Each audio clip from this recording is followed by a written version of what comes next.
I don't trust Israel. I actually trust the Palestinians way more than I trust Israel. These disgusting Israeli settlers running innocent people out of their legal homes, stealing land. These are the bad guys. Netanyahu said on the record that 9/11 was good for Israel. Invading Iraq made no sense. The U.S. wasn't dependent on Iraqi oil. Israel was. They steal nuclear secrets. They steal enriched uranium. They spy on Americans. And they just attacked a U.S. military ship in a false flag operation. Kennedy tries to register AIPAC as a foreign agent. No, I totally believe the cover story of how he got assassinated. Epstein, kidnapping children to be trafficked in this disgusting blackmail operation to get dirt on powerful people in the United States. That's Israel. Bismillahirrahmanirrahim. I am a Riva, and I was taught how to pray Salah. That means every single time I pray, the person who told me gets the reward. 5 times a day, from Fajr to Isha. If you want to support someone like me in learning Salah, then sponsor 10 people for just £100.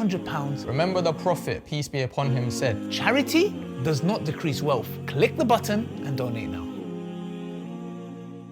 Assalamu alaikum, brothers and sisters. If you're watching this video and it's Salah time, please pause it and go pray and come back when you're done. Please check out the description section of this video to support the channel. I just saw a fantastic podcast where 2 Muslim brothers hosted Anna Kasparian, and Anna did not hold back on going all in on Israel, leaving no stone unturned. I've chosen a few clips to share with you that stood out to me, but if you want to watch the whole thing, I've linked it in the description. Let's watch the first clip. They steal nuclear secrets. They steal enriched uranium. I mean, it goes... They spy on Americans. I mean, come on. USS Liberty, which we're not supposed to talk about, but it's real. It happened, you know. But greatest ally. Right? Greatest ally. They just attacked a U.S. military ship in a false flag operation in order to drag the United States into a war with Egypt on its behalf. That's Israel. That's our greatest ally. And then, Kennedy tries to register AIPAC as a foreign agent. Mysteriously gets... mysteriously, No, I totally believe the cover story of how he got assassinated. Definitely. Me too. And 9/11? Don't get me started. It was them Arabs. 9/11, I am curious what you guys think about it, because I'm not convinced that Israel controlled demolition. I don't know about Israel, but it's literally controlled demolition. Yeah, you look at the videos and it's definitely 3 buildings. You literally have Netanyahu saying 9/11 was the best thing to happen to Israel. That's on the record. You're right. He did say that. Netanyahu said on the record that 9/11 was good for Israel. So how are they our allies? Someone please explain that to me. I love when Israel defenders bring this up as if it's like something I made up or pulled out of my ass. What? Even though there's FBI documents about it. There's Fox News Channel reporting on it. I mean, they tried to wipe the internet, but it's still available in the archives. There's ABC News video of it. Of what? The whole dancing Israelis thing. Bro. Right? The woman who witnessed it and called the authorities, she is on the record. She's in an ABC News report where she's talking about what she witnessed, what she saw. Then you have these, I believe it was 7 Israelis who are, after being detained for a few months, sent back to Israel. They do media interviews and they're like, we were just there to document the events. What the f does that mean? What they do is like this disgusting, psychological trick, I should say, where they make anyone who brings up the dancing Israelis seem like they're crazy. Like, ooh, this is a crazy conspiracy theorist. And it's like... Until it's not. They reported on it on the Fox News Channel. Right? Like, you guys can try to wipe the internet as much as you want, but the record exists. I downloaded everything. I have everything myself because I'm like, you guys want to play with me and treat me as if I'm unhinged, I'm crazy, like I'm like some, conspiracy theorist. Like, these are FBI documents. The buildings falling and the building behind 7? Building behind them saying it fell, but then it didn't fall yet, and so let me understand something. And then the guy didn't go to work and he said pull it, and all these things. There was the insurance policy. Exactly. Just that is sketchy. Or conspiracy theories, guys. No, it's not even the conspiracy. It's if those buildings fell, in a controlled demolition type of way, somebody put explosives.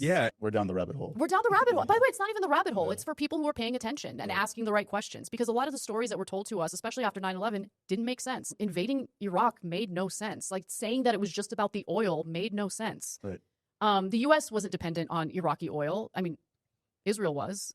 As Anna said, word is out about the Israeli regime stealing nuclear secrets and uranium from America, as well as spying on them and even attacking US military ships and killing American servicemen, a false flag event like many others designed to lure the US to fight wars on Israel's behalf. And speaking of false flag attacks, Anna and the brothers listed off a bunch of suspicious activity surrounding 9/11, tying Israel to the attack on the Twin Towers in New York, which they claimed the Israelis did and then pinned on Muslims. And as they said, Benjamin Netanyahu's public statement that 9/11 9/11 was the best thing to happen to Israel literally is an admission of guilt. Like Anna said, the subsequent Iraq war following 9/11 did not benefit the US whatsoever, but it greatly benefited Israel due to them being dependent on Iraqi oil. The hosts, along with Anna, even went as far as implying that the Israelis assassinated former US President JFK right after he listed corrupt Israeli lobby group AIPAC as a foreign agent. As Anna said, these ugly truths about Israel are not just wild conspiracy theories like their defenders claim. If it was a one-off, then maybe you could say that. But to be linked to so many major global incidents of extremism with documented evidence, redacted FBI files, and even censored media reports clearly incriminates the Israeli regime. Let's watch the next clip. You literally just saw it with the arrest of the cybersecurity guy. Yes. They arrest them, and then somehow that whole entire investigation disappears. They're allowed to escape to Israel. It's happened with the Alex O'Day bombing here in OC. Yep. They assassinated him, and the feds literally knew who they were, and then the investigation mysteriously disappears, and they're literally living in Israel scot-free doing that. So it's happened over and over and over again. Same thing with the dancing Israelis. They're literally laughing with impunity about what they've done. So the normal person, considering the decades of pro-Israel propaganda this country has been absorbing, considering the fact that Robert Maxwell, literal Mossad spy, was the publisher of our textbooks in public schools. All of that stuff has seeped into the consciousness of the American people, and it's propaganda. It absolutely is. Israel has been able to operate with impunity, and our government doesn't give a damn about us. Okay, literally, you can have a cybersecurity official from the Israeli government come to the United States, okay, rub shoulders with our FBI, our NSA, try to rape American children, and be allowed to go back to Israel with impunity. Because the judge also... Because the judge was born in Israel, is a huge Zionist, and provided cover for a disgusting pedophile who tried to rape our children in the United States. Sounds like somebody we know already. Epstein? Yeah, by the way, I mean, who's to say that this guy isn't part of, you know... The honeypot. The greater Israel honeypot project. Kidnapping children to be trafficked in this disgusting blackmail operation to get dirt on powerful people in the United States. I believe that theory. I think Epstein... I don't think he started off this way, but I think he eventually became an intelligence asset, you know, potentially for other agencies as well, but certainly for Mossad.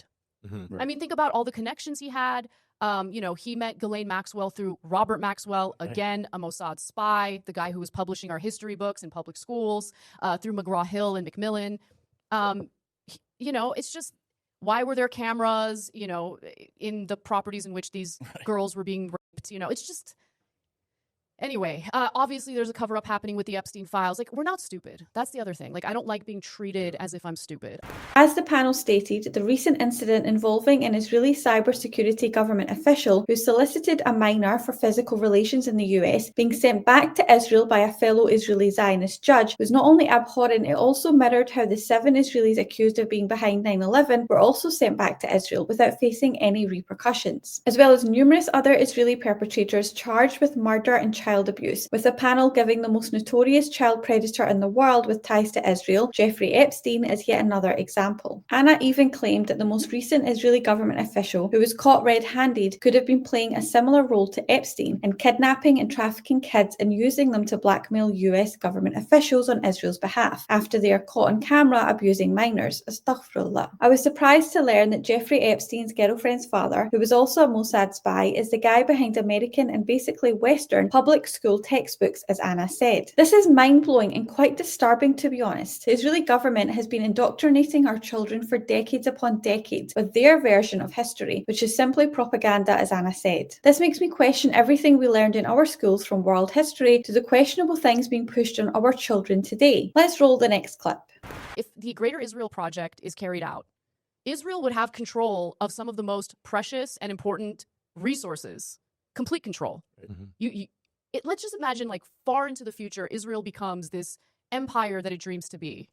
Well, then at that point, I mean, who's left to go to war with over natural resources and stuff? I just think the U.S. is run by politicians who are selling the country out. They've succeeded in getting the United States to topple regimes on its behalf. Israel is now surrounded. Oh, we're surrounded by our enemies. Are you? I mean, Jordan helped, you know, shoot down the missiles when Iran retaliated.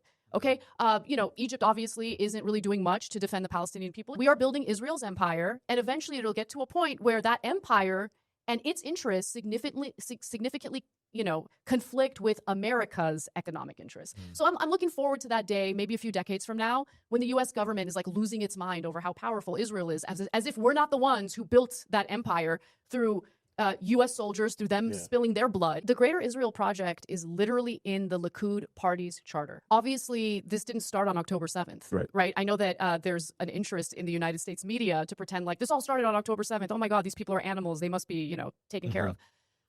This is going to be the result of this decades-long persecution of Native people from that region of the world, you know? I immediately stopped listening to anyone who thinks that what's happening right now is about Hamas. It's not. It's not about Hamas. It's about using Hamas as the excuse to engage in this expansionist policy of, you know, empire building, strengthening Israel's military, again, to the detriment of the United States. Why are we strengthening a country that's engaging in genocidal acts in a region that's actually incredibly important to the globe when it comes to natural resources? It's a land grab. It's an expansionist empire. That's what they're focused on. There's really no appetite on the Israeli side to share land. And in fact, there's no appetite on the Israeli side to remain in the borders that they currently have. They want to expand. So right now it's Palestinians. It has been the Lebanese in the past, and it will be again in the future, I have no doubt. Iraqis, Syria, exactly. They're going to encroach. They're going to try to expand as much as they can. And every country that they try to expand into, they're going to do the, you know, PR tour of how the people of that country are such a threat to their security. That's what's going to happen. They also love them at the same time. People don't believe They're so worried about how oppressed the Iranians are, right? So they just want to help free the Iranians by installing a puppet government. As Anna stated, if the evil plan to create a greater Israel across the Middle East became a reality, they would be in control of some of the world's most important resources. Isn't that a scary thought? With Israel's reputation, the world would be in ruins if, God forbid, we had to depend on them for anything. Like Hannah said, it is extremely short-sighted of these bought and paid for US politicians who shill for Israel to sell out our future generations like this to such a dangerous, nefarious and corrupt Israeli regime, especially if they reach levels of global power that dwarfs the strength of the US. Anna was spot on when she said no country in the Middle East poses a threat to Israel, not like the threat Israel poses to everyone else. And well done to Anna for also calling out the cheap Israeli propagandists and the seedy mainstream media for pushing the false narrative that Israel's oppression of Palestine started on October 7, 2023, and for her acknowledgement that Israel has been persecuting the Palestinians who are native to that land for many decades now. Anna also claimed that the October 7th narrative is a propaganda tactic used to justify the Israeli regime illegally expanding their territory through genocide and ethnic cleansing. As she said, Israel is not interested in peace with Palestine, nor are they willing to give back any of the land they stole from them. And not only that, additional to Palestine, Israel also has ambitions to steal more land from Lebanon, Syria and Iraq, etc., whilst using the exact same self-defense, human shields and regime change propaganda and misinformation to justify doing so. Let's watch the last clip. The only way that I see a Palestinian state forming is if we, the American people, stop our government from aiding and abetting the ones who are engaging in genocide right now, and that's Israel, right? We need to decouple from Israel. That's in my opinion, that's like the most important policy that the American people need to be working toward right now. I see Israel as a threat to our country, not only to that region, to our country as well. What does a Palestinian state look like? It's magical thinking to even consider that at this point, because I feel like with the United States supporting anything Israel wants to do, it feels like a pipe dream, and it sucks to even say that out loud. But for me, you know, pre-67 borders, you know, and like a true two-state solution, and with peacekeepers, you know, guarding borders, because I don't trust Israel. I actually trust the Palestinians way more than I trust Israel. So you believe a two-state solution is more realistic now? They can't. I don't trust the Israelis. I don't trust that the Israelis will ever treat the Palestinian people with dignity, ever. And it's not just about the Palestinian people. They want to take over that entire region. Palestinians are being brutalized by the IDF. The IDF, by the way, they can't help themselves. You look at the videos that they put out themselves on social media, and they're total monsters, right? So like, how are you going to win the PR war when you see children starving to death, when you see that Gaza has been flattened, every building, schools, universities, hospitals, refugee camps, everything has been leveled. And they're not letting international journalists in because they're committing war crimes. They're committing a genocide. You've been dealing with death threats. How are you navigating all that? I'm navigating it by getting more aggressive and covering Israel on the show. They can fuck off. Okay, I'm an American.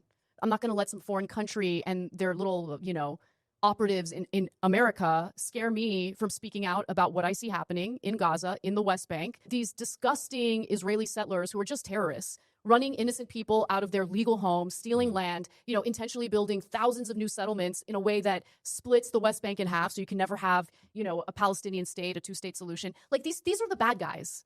And you want me to pretend? You want me to pretend like I'm a journalist or I do the news while I'm lying to my audience about the reality? No, I'm not going to do that.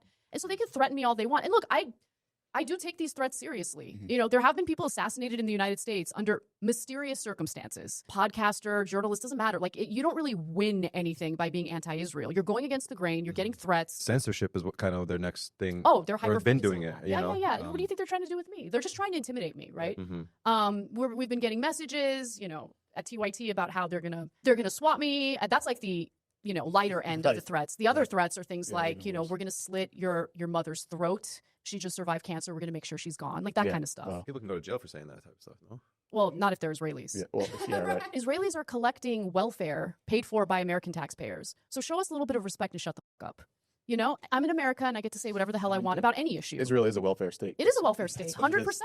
Anna was right to be pessimistic about Palestine ever becoming a free country. As she said, the only way this could ever be a possibility is if the US stopped backing Israel, which is highly unlikely. Like she said, Israel is not only a threat to stability in the Middle East, they're also a threat to America. I would add that this applies to the rest of the world also. I agree with her that at the very least, pre-1967 borders, as in a 50-50 split, two-state solution, would be somewhat acceptable, even though I personally think that's still being generous to Israel, considering the countless horrific war crimes they're guilty of committing against the Palestinians. As Anna said, due to their track record, the Israelis cannot be trusted, and if this two-state solution was ever to become a reality, only the Palestinians and neighbouring Arab countries could be trusted to maintain the borders. And credit to her for exposing the disgusting atrocities the IDF and illegal Israeli settlers are responsible for against the Palestinian people. As she said, they are monsters that proudly commit crimes against humanity for the world to see. As she stated, the fact that we've all seen the children being starved, schools, universities, hospitals and refugee camps being bombed, homes being stolen, land being illegally occupied and a live genocide being committed is something that Israel can never come back from. I have a great deal of respect for Anna because she refuses to let censorship, intimidation and death threats targeted at her and her family from the Israeli regime deter her, and instead she's tripling down on exposing them for the evil, bloodthirsty demons that they are. She revealed that her life is literally in danger, but instead of playing the victim, she's choosing to fight for people who are less fortunate than her, to no advantage of her own. This is a responsibility we all share, to stand united against evil and to defend justice, equality and peace with unwavering resolve. Thank you for watching. Make sure to join my free Telegram group via the link in the description, and remember to like, subscribe and become a channel member for access to exclusive content. Until next time, inshallah. Assalamu alaikum wa rahmatullahi wa barakatuh. الله أكبر الله أكبر الله